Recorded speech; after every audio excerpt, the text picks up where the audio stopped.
More top stories now. Omaha's police union says violence at the Jean Leahy Mall isn't a policing problem, it's a parenting problem. They're urging the city to consider a curfew, a new ordinance, or even closing the mall on weekend nights.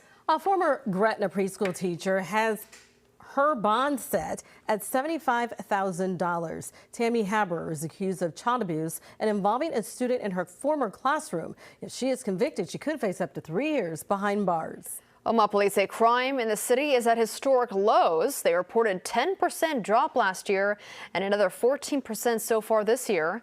There have been fewer homicides. Violent and property crimes are also down. Well, today's primary day in Iowa. Governor Reynolds and Senator Joni Ernst are not running for re-election.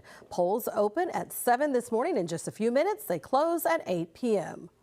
Today at City Council, a public hearing on a redevelopment plan in the Saddle Creek area. 3 new tenants could occupy a revamped grocery store building.